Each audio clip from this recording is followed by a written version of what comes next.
Cara, essa câmera bag, ela é incrível. Incrível mesmo. Eu preciso fazer um vídeo review dela. Mas não vai ser nesse aqui. Você fica aí do lado. Seguinte, meu povo, no vídeo de hoje eu quero ensinar para vocês os 3 principais pilares que você precisa aprender a dominar para configurar qualquer câmera. E é qualquer câmera mesmo, tá? Seja Canon, Nikon, Fujifilm, TechPix, qualquer uma delas. E vale ressaltar que tudo que eu falar aqui nesse vídeo vai te auxiliar tanto na produção de foto quanto na produção de vídeos. Mas é claro que a gente vai dar aquela puxada de sardinha pro vídeo. Então, quais pilares são esses? O que eu preciso aprender para configurar qualquer câmera? Cada câmera tem um menu diferente, porém o nome e a função desses 3 pilares são exatamente iguais em qualquer uma delas. Então o único trabalho que você vai ter é de localizar ela aí na sua câmera. Talvez esse termo seja um pouco familiar para você. Já ouviu falar em triângulo da exposição? Ele nada mais é do que os 3 pontos que eu vou falar aqui nesse vídeo. Eles vão te auxiliar na quantidade de luz que você vai permitir entrar no sensor da sua câmera. Na verdade, fotografia significa registro da luz. Então tudo que você mexe nela está relacionado à quantidade de luz que você quer que entre no seu sensor. Então, que 3 pilares são esses, Tenório? A gente começa a falar deles agora. A câmera de ilustração que a gente vai utilizar nesse vídeo é a minha Sony ZV-E1. Não se apeguem à câmera que eu vou utilizar, tá? Tudo que a gente vai passar aqui é relacionado à configuração e não sobre o equipamento em si. Então bora para o tutorial de hoje. Então vamos deixar a nossa câmera um pouquinho aqui de lado e vamos ver o que o pai dos burros diz sobre o triângulo da exposição, tecnicamente falando. Um dos conceitos fundamentais da fotografia é o triângulo da exposição, que compreende 3 elementos principais: abertura, velocidade do obturador e sensibilidade de ISO. Primeiramente, dominar estes fundamentos é essencial para criar imagens incríveis e ter o controle total sobre a exposição da sua foto.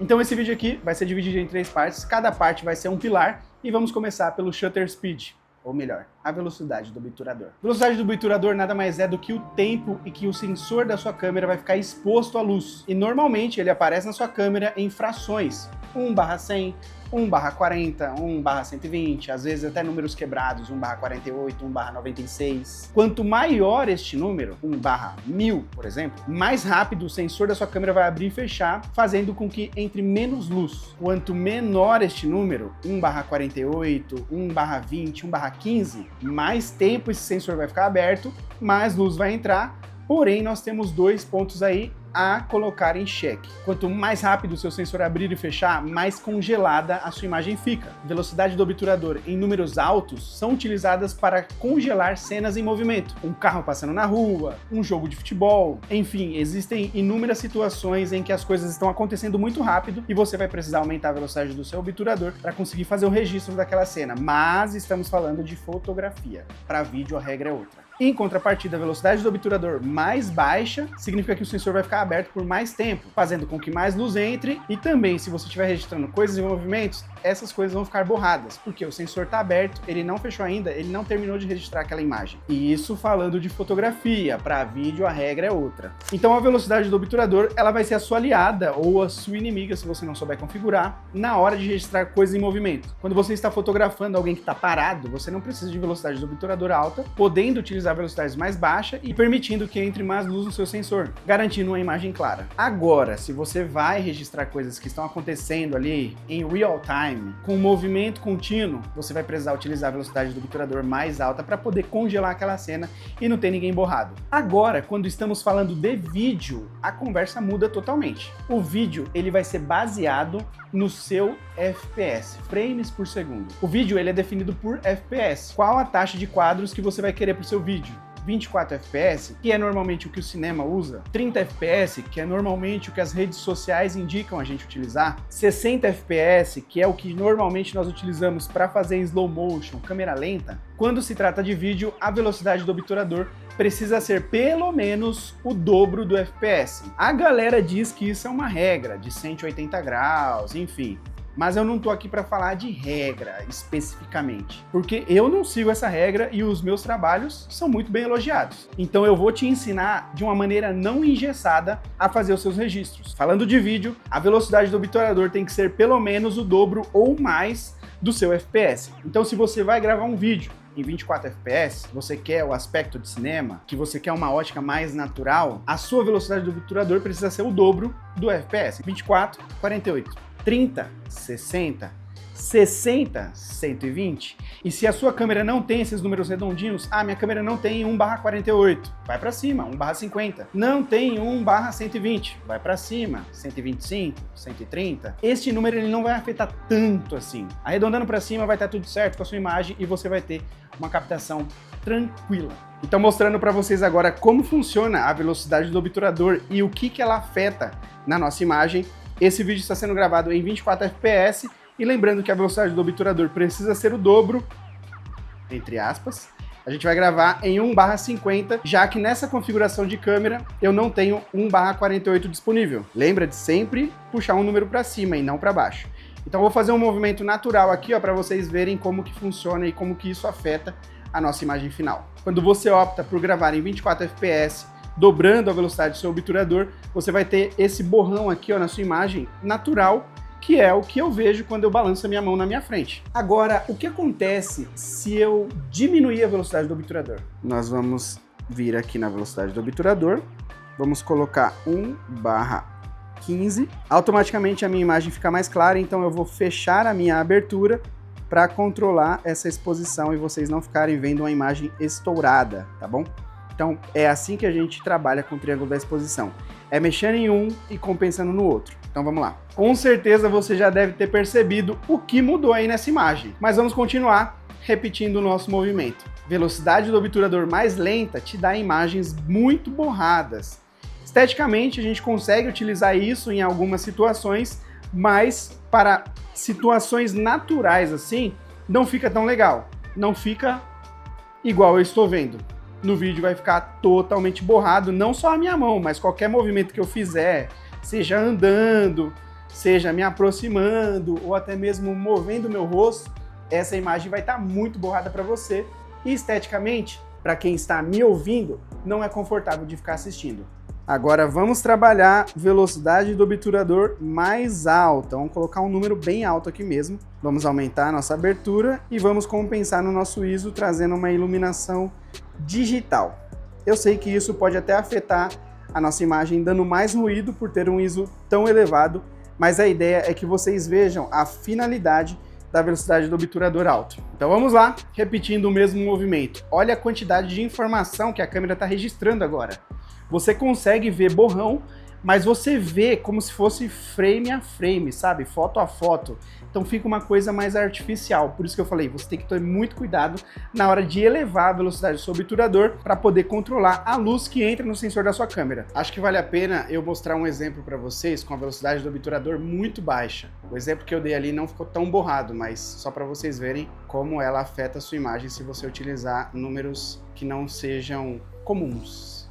Agora, com certeza vocês estão vendo uma imagem bem borrada. E se eu me movimentar, pior ainda a situação. Olha isso aqui, ó.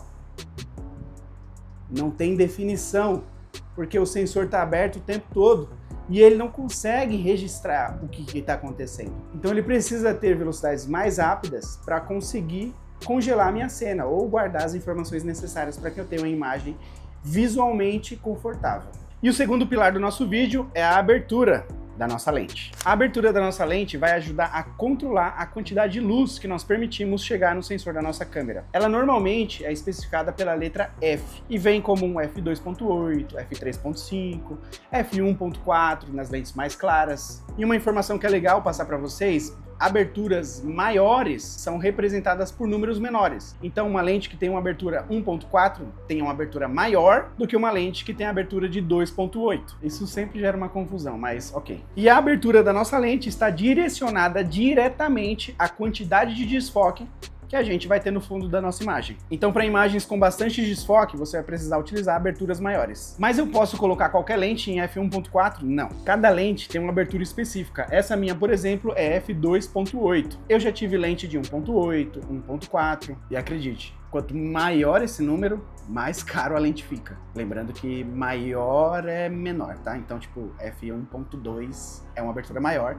então é uma lente bem mais cara do que uma 1.8, 2.8. Então vamos aos exemplos de como a abertura da nossa lente afeta a exposição da nossa imagem e como que a gente pode utilizar isso para favorecer a estética que a gente quer passar durante a nossa gravação. Aí vale lembrar que na fotografia o conceito da abertura é o mesmo que para vídeo. Então se eu quero uma imagem com bastante desfoque de fundo, eu preciso primeiro colocar na abertura máxima da minha lente. Segundo, me afastar bastante do fundo da minha imagem, porque quanto mais próximo você tiver, por exemplo, da parede, o campo de foco vai estar muito próximo, então a parede não vai estar tão desfocada. É muito diferente de eu me aproximar muito mais da minha câmera e a parede estar bem distante, ou às vezes não ter parede. Se eu estiver num cenário assim mais aberto, você consegue ter uma percepção maior de desfoque. Então, quanto mais longe você estiver do fundo da sua imagem, mais desfoque você vai perceber.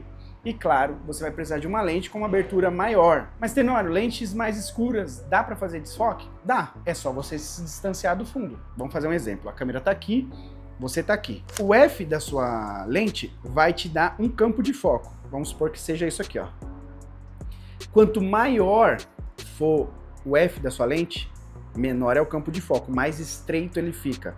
Então se você tem duas pessoas em perspectiva diferente, essa vai estar focada e essa não vai estar focada. Agora, como que você faz para registrar essas duas pessoas em posições diferentes na mesma captação? Você fecha a abertura da sua lente, aumentando o campo de foco. Então dentro desse campo de foco, a pessoa que está aqui e a pessoa que está aqui vai estar focada na sua imagem. Então lembre-se, se você quer desfocar o fundo, muito cuidado, porque abrindo a abertura da sua lente, você vai ter um campo de foco mais estreito.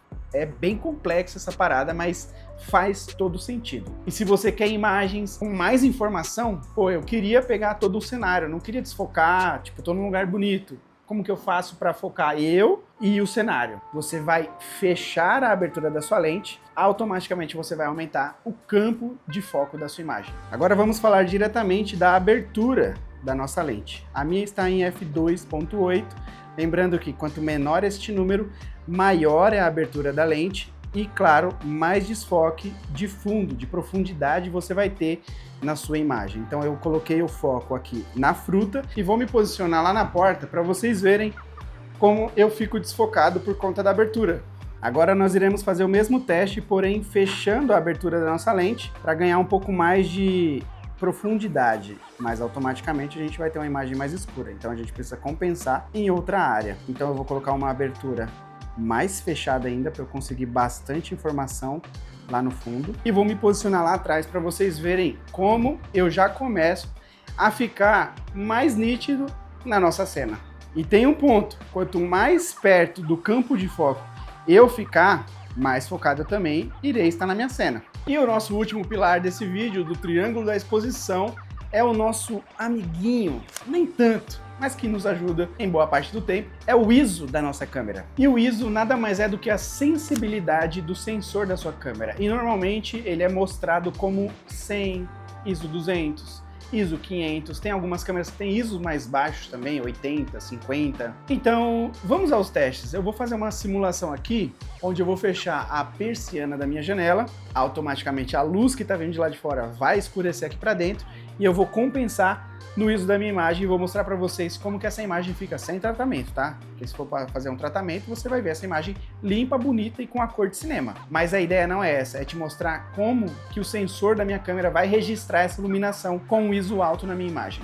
Agora nós iremos colocar a abertura no normal, né, no 2.8, que é o que normalmente eu uso, e vamos começar a mexer no nosso ISO para a gente ver no que ele afeta na nossa imagem. Então vou deixar no ISO mais baixo aqui, que é o ISO 160 no momento. Então estamos trabalhando em ISO 160. Deixa eu mexer aqui na cortina da minha sala. Claro que assim, não é uma cortina blackout, mas ela vai ajudar bastante na hora de ilustrar o que eu quero passar para vocês. Já temos uma imagem bem escura em ISO 160. Então o que a gente vai precisar fazer? Aumentar o nosso ISO para ter uma imagem mais clara. Só que eu vou fazer o seguinte, eu não vou brincar, eu não vou colocar só 4000.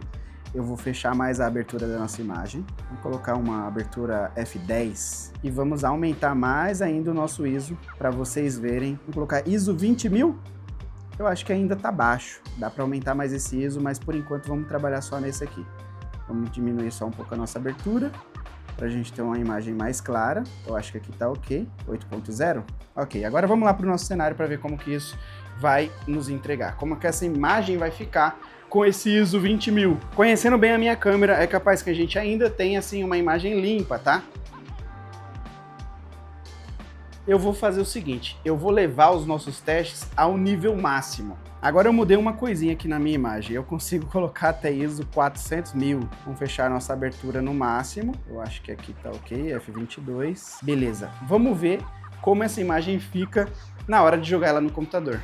Eu vou me posicionar aqui no mesmo lugar, teoricamente escura, como vocês estão vendo na imagem do iPhone. O ISO, tem que tomar cuidado com ele. Então, repassando o triângulo da exposição para você configurar qualquer câmera, nós temos a velocidade do obturador, que vai definir o registro de movimentos da nossa imagem, se ele vai ser congelado ou se ele vai ficar borrado. Temos a abertura da nossa lente, que vai definir a quantidade de campo de foco e desfoque que a gente vai ter na nossa imagem. E temos o ISO, que é a nossa iluminação digital, para dar aquela compensada caso o ajuste das outras duas opções ainda nos dê uma imagem escura. Bom, que aula, hein? Espero que você tenha aprendido de alguma forma. Se você aprendeu, não esquece de deixar o seu like aqui nesse vídeo, deixe o seu comentário e se você não é inscrito aqui no canal, inscreva-se para novos vídeos que eu vou postar aqui e confere, porque no canal tem bastante coisa já postada. E se você quer fortalecer o meu trabalho aqui no YouTube, clique no botão de Seja Membro e faça parte da nossa comunidade. Acredite que esse seu gesto vai me ajudar bastante e vai fortalecer